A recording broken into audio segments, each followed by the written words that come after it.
The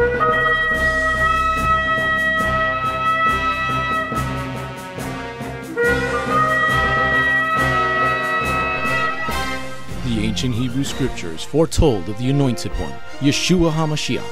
The Messiah Yeshua came to call the people back to the truth of His word and to follow that righteous path. Yeshua then called Jewish men to be His disciples. Now, after 2,000 years, Beth Goyim Messianic Congregation has that same calling of those Jewish men, teaching the Route 66 King's Highway from Genesis through to Revelation. 3 brief overview sections in relation to this particular Parash reading. Section 1, the Torah. Section 2, how this Parash fits in the New Testament. Shalom, Mishpachah. Shalom to those who are watching this wonderful program called Road to Emmaus. Yes, where we find out, where things are revealed while walking on the road to Emmaus. And we're going to talk about that today. In this week's Torah portion, Vayigash, from the book of Bereshit, Genesis chapter 44, verse 18, through chapter 47, verse 27, we're going to be talking about things that are revealed.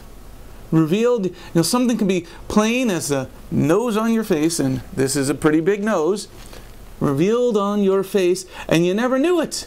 It was there all the time, and then all of a sudden, goodness gracious, how did that get there? Like, how did this beard get so long? But today we're going to look at something pretty interesting. We're going to be looking at chapter 45 of the book of Bereshit, Genesis. We're going to look at verse 1 through 5.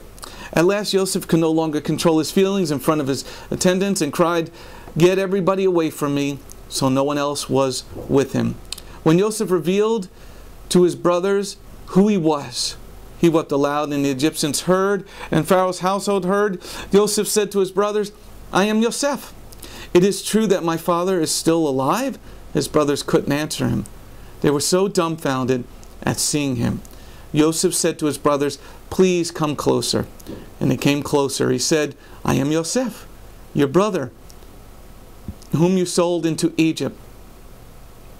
But don't be sad that you sold me into slavery here, or angry at yourselves, because it was God who sent me ahead of you to preserve life." This is a wonderful account about what happened. Now, let's put it into perspective. Yoseph was 17 years old when his brothers did the thing where they sold him into slavery because of jealousy, because of the love of their father for Yosef. So they did wrong. So here they had been coming to Egypt, Yosef's brothers, to get food because there was a famine where they were living. But in Egypt there was no famine because Yosef had been blessed by the Lord with knowledge about the dream that Pharaoh had. So here it is, Yosef had sent away his brothers. They had come the first time, and then he sent them away, and then he told them to bring back their youngest brother. And so here they're coming back for this food. And Yosef could not contain himself. But the question needs to be asked is, why? Why could not Joseph's brothers, even though it was 13 years later, Yosef is 30 years old now, okay? Or possibly 37, anywhere between 30 and 37. So he's 30 years old. Let's go with he's 30, okay? Because there's all these years of famine coming, 7 years of famine.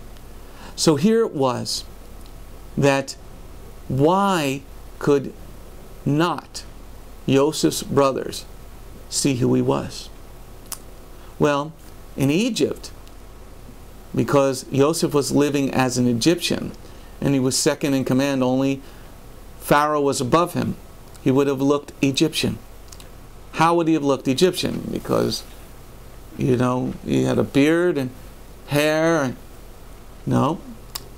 If he were an Egyptian, as we see in the hieroglyphics and things of that nature, and studying of history, Yosef would have shaved his beard, shaved his head, would have had even his eyebrows shaved, his body hair shaved, all that would have been shaved off because the Egyptians abhorred hair. So he would have not looked Hebrew. Now, why is that important? Why is that important? Because finally, when Yoseph couldn't contain himself anymore, he reveals to his brothers in their own language, in the language of Hebrew, he reveals to them that I am Yoseph, your brother. And then they start looking at him. And then he keeps talking to them, and they finally realize that their brother that they thought was dead was now alive. Their brother who they thought was dead was now alive. The Hebrews who thought that their brother, Yoseph, the father's favorite, who was possibly dead, was now alive. Now, why is that important? Because when we look at the Brit Hadashah, and we look at this, the name of this show that we're on, The Road to Emmaus, we have in the New Testament, in the Brit Hadashah, Luke chapter 24, verses 26 through 34, the account of Yeshua revealing himself to the two men on the road to Emmaus. Even though these men had known Yeshua, and they saw what happened when, the crucifixion and everything that had happened, they're walking towards Emmaus.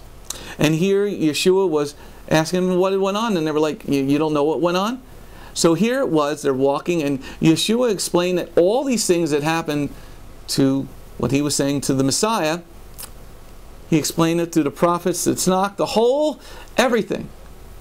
And they still were not getting it. But it wasn't until when evening came and they sat down to dinner and they asked Yeshua to bless the food, When Yeshua made the bracha, he said, Baruch Adonai Eloheinu melech haolam hamotzi lechem min haaretz. Blessed are you, Lord our God, the King of the universe, who gives us this food to eat, this bread to eat. And he broke the bread just like he had done when he was there as a man. He broke the bread. And that's when it was revealed to them who this person was. This is the same picture for many of the Jews in the world.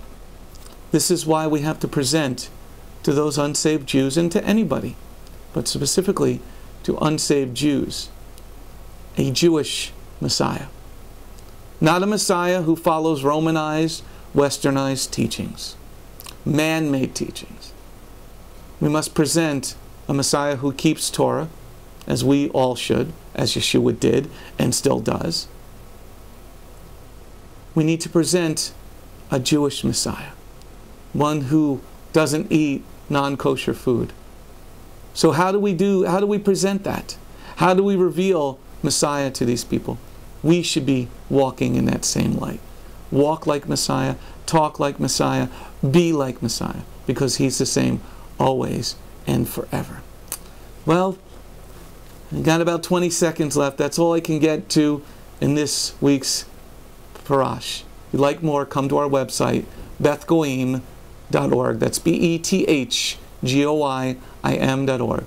Shalom, shalom.